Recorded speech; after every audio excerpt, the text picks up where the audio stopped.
Assalamualaikum warahmatullahi wabarakatuh. Kami dari kelompok 8 akan mempresentasikan hasil diskusi kami dengan materi struktur pengendalian internal.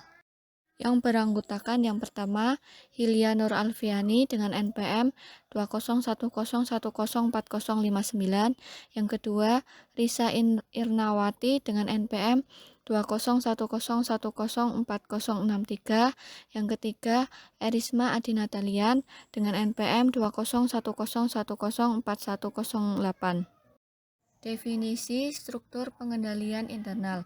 Struktur pengendalian internal pada standar akuntansi nomor 319/406 dikemukakan bahwa pengendalian internal adalah suatu proses yang dijalankan oleh Dewan Komisaris, manajemen, dan personel lain entitas yang didesain untuk memberikan keyakinan memadai tentang pencapaian 3 golongan tujuan berikut ini.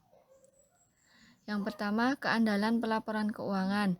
Yang kedua, efektivitas dan efisiensi operasi. Yang ketiga, kepatuhan terhadap hukum dan peraturan yang berlaku. Jadi, dapat disimpulkan bahwa struktur pengendalian intern merupakan rangkaian proses yang dijalankan entitas yang mana proses tersebut mencakup berbagai kebijakan dan prosedur yang sistematis dan bervariasi. Tujuan struktur pengendalian intern. Struktur pengendalian intern memiliki tujuan utama, antara lain A. Menjaga keandalan pelaporan keuangan entitas. B. Menjaga efektivitas dan efisiensi operasi yang dijalankan. C.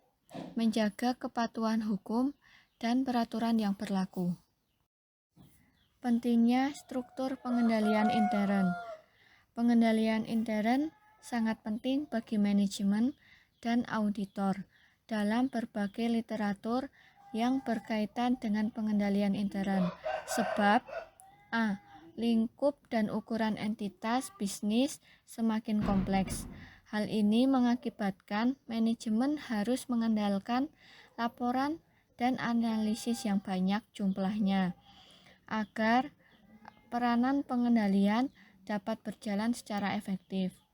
B.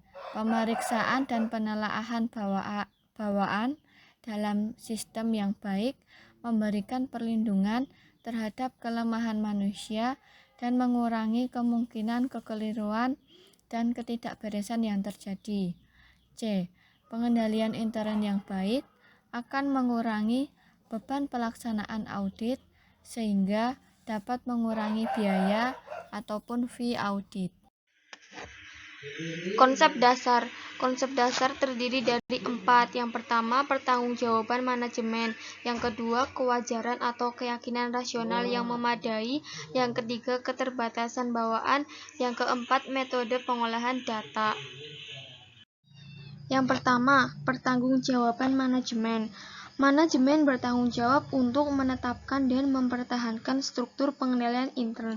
Tanggung jawab manajemen meliputi pelaksanaan pengawasan struktur pengendalian intern yang sedang berjalan. Yang kedua, kewajaran atau keyakinan rasional yang memadai. Dalam struktur pengendalian intern, manajemen bukan hanya mencari tingkat absolut atau mutlak, tapi manajemen mencari tingkat yang wajar. Hal ini dikarenakan untuk memastikan bahwa sasaran struktur pengendalian intern dapat tercapai. Yang ketiga, keterbatasan bawaan. Struktur pengendalian intern memiliki keterbatasan bawaan.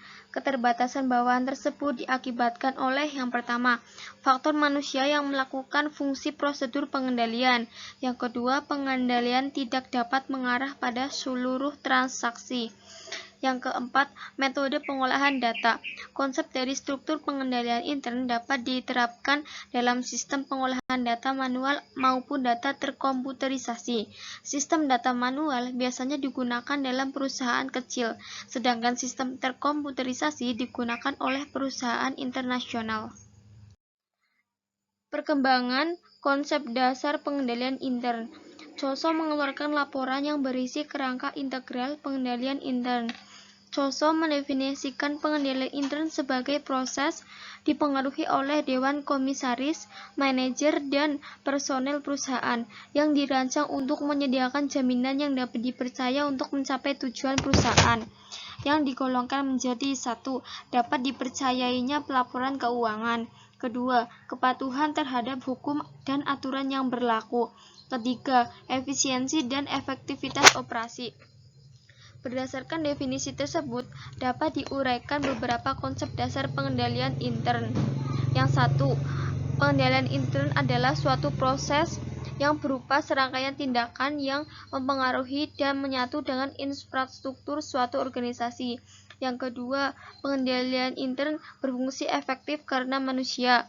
Pengendalian intern yang melibatkan orang-orang yang ada di dalam organisasi termasuk dewan direksi, manajemen, dan personel lainnya. Yang ketiga, pengendalian tidak dimaksudkan untuk memberi jaminan yang mutlak. Pengendalian ini memberikan jaminan yang memadai karena kelemahan inheren yang ada dalam sistem. Yang keempat, pengendalian intern diharapkan mencapai tujuan yang meliputi pelaporan keuangan, kepatuhan, dan operasional. Kelemahan inherent dalam SPI. Yang pertama yaitu kesalahan di dalam judgement. Kesalahan ini diakibatkan oleh kurangnya informasi, terbatasnya waktu, atau tekanan lain. Yang kedua yaitu kegagalan. Kegagalan ini diakibatkan karena kesalahpahaman antar personel atau tidak hati-hati dalam menjalankan tugas. Yang ketiga yaitu kolusi. Data-data keuangan dipegang oleh satu individu sehingga data ini tidak mencerminkan fakta yang sesungguhnya. Yang keempat yaitu pelanggaran manajemen. Melanggar kebijakan yang telah ditentukan untuk keuntungan pribadi atau rekayasa kondisi keuangan. Yang kelima yaitu cost vs benefit, yaitu manajemen harus membuat perkiraan kualitatif dan kuantitatif untuk mengevaluasi biaya dan benefit yang diperoleh. Komponen pengendalian intern atau COSO. Pengendalian terdiri dari 5 komponen yang saling berkaitan, yaitu sebagai berikut. Yang pertama yaitu lingkungan pengendalian. Lingkungan pengendalian merupakan dasar untuk semua komponen pengendalian intern, menyediakan disiplin dan struktur. Faktor yang berpengaruh dalam lingkungan pengendalian yaitu integritas dan nilai etik, komitmen terhadap kompensasi, struktur organisasi. Yang kedua yaitu penaksiran risiko. Penaksiran risiko adalah identifikasi entitas dan analisis terhadap risiko yang relevan untuk mencapai tujuan dan menentukan bagaimana risiko harus dikelola. Risiko dapat timbul atau berubah karena keadaan, misalnya perubahan dalam lingkungan operasi, personal baru, teknologi baru, maupun standar akuntansi. Yang ketiga yaitu informasi dan komunikasi. Informasi dan komunikasi adalah pengidentifikasi, penangkapan, dan pertukaran informasi dalam suatu bentuk dan waktu yang memungkinkan orang melakukan tanggung jawab mereka. Yang keempat yaitu aktivitas pengendalian. Aktivitas pengendalian adalah kebijakan dan prosedur yang membantu menjamin bahwa arahan manajemen dilaksanakan. Yang terakhir yaitu pemantauan atau monitoring. Monitoring adalah suatu proses yang menentukan kualitas kinerja pengendalian intern sepanjang waktu. Aktivitas pemantauan ini seperti penggunaan informasi dan komunikasi dengan pihak luar seperti keluhan pelanggan dan respon dari badan pengatur sebagai petunjuk dalam mengatasi suatu persoalan.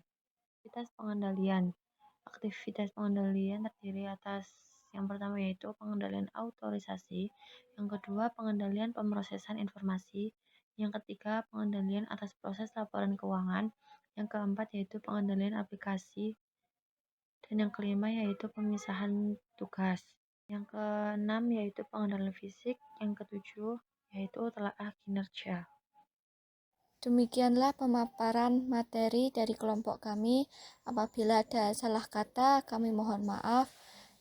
Terima kasih. Wassalamualaikum warahmatullahi wabarakatuh.